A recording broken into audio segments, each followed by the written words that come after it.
মুক্তিযুদ্ধের সময় ময়মনসিংহ এলাকায় রাজাকার ও আলবদর সংগঠকের দায়িত্ব পালন করেন ময়মনসিংহের তৎকালীন মুসলিম লীগ নেতা এম এ হান্নান। এলাকাবাসীর অভিযোগ, পাকিস্তানি বাহিনীর সহযোগিতায় বহু হত্যা, লুণ্ঠন আর অত্যাচার নির্যাতনে অংশ নিয়েছিলেন তিনি। ময়মনসিংহ প্রতিনিধি শাহ আলম উজ্জ্বলকে সঙ্গে নিয়ে শাহনাজ মুন্নির রিপোর্ট। ময়মনসিংহের ব্রহ্মপুত্র নদের পাশে অবস্থিত ডাকবাংলোটি ১৯৭১ সালে ব্যবহৃত হতো এলাকার তরুণ ও মুক্তিযোদ্ধাদের নির্যাতনের প্রধান কেন্দ্র হিসেবে।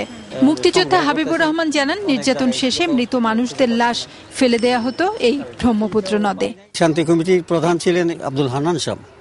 এরপর রাজাকার বাহিনী গঠন হলো, সেটারও উনি প্রধান ছিলেন। সেই আলবদরের কেন্দ্রস্থল ছিল এই ময়মনসিংহ ডাকবাংলো। সেখানে টর্চার বা অন্যান্য যাবতীয় কাজ বা তথ্য সংগ্রহ এখান থেকে হয়তো এটার পরিচালনা করতেন আব্দুল হান্নান সাহেব। শুধু হাবিবুর রহমানই নয়, ময়মনসিংহের আরও অনেকেই জানালেন, মুক্তিযুদ্ধের সময় নতুন বাজারের বাসিন্দা এম এ হান্নান ছিলেন মুসলিম লীগের ময়মনসিংহ জেলা শাখার সাধারণ সম্পাদক। যুদ্ধের পুরোটা সময় তিনি একনিষ্ঠভাবে এ দায়িত্ব পালন করার পাশাপাশি সাহায্য করেন হানাদার পাকিস্তানি বাহিনীকে। কামরুজ্জামান আর হান্নান সাহেব যৌথভাবেই তারা সেই ৯টি মাস নারী নির্যাতন, হত্যা এবং যা বলেন নির্যাতন, তাদের নেতৃত্বেই সেই ময়মনসিংহ জেলা পরিষদ নদীর পার ডাকবাংলা ছিল। সেই ডাকবাংলায় তাদের ছিল torture sell. M A Hannan মুসলিম লীগের কেন্দ্রীয় নেতা ছিলেন। তার বাড়ি খাগডহর ইউনিয়নে।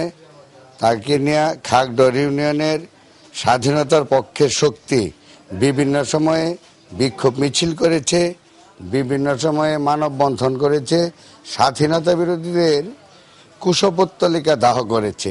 আন্তর্জাতিক অপরাধ ট্রাইব্যুনালের তদন্ত কর্মকর্তারা ময়মনসিংহে গেলেও হান্নানের নাম পাক আর্মির এদেশীয় যারা দোসর ছিল, রাজাকার আলবদরদের, হান্নান সাহেব তাদের সার্বিক সহায়তা, সহযোগিতা বা সর্বপ্রকার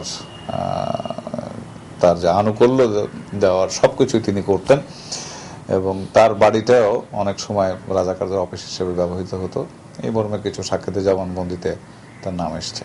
অনুসন্ধানে জানা যায়, মুক্তিযুদ্ধের পর গ্রেফতার হয়েছিলেন হান্নান, কিন্তু সাধারণ ক্ষমায় বেরিয়ে এসে সক্রিয় হন রাজনীতিতে। ৯১ সালে ময়মনসিংহ ৪ সদর আসনে মুসলিম লীগের প্রার্থী হিসেবে এবং ৯৬ পর জাতীয় পার্টির প্রার্থী হিসেবে ময়মনসিংহ ৭ ত্রিশাল আসন থেকে নির্বাচনে অংশ নেন তিনি। তবে প্রতিবারই তাকে প্রত্যাখ্যান করে এলাকাবাসী। বর্তমানে জাতীয় পার্টির প্রেসিডিয়াম সদস্য এবং ঢাকার গুলশান আজাদ মসজিদে সভাপতির দায়িত্ব পালন করছেন তিনি। শাহনাজ মুন্নি, এটিএন বাংলা, ময়মনসিংহ।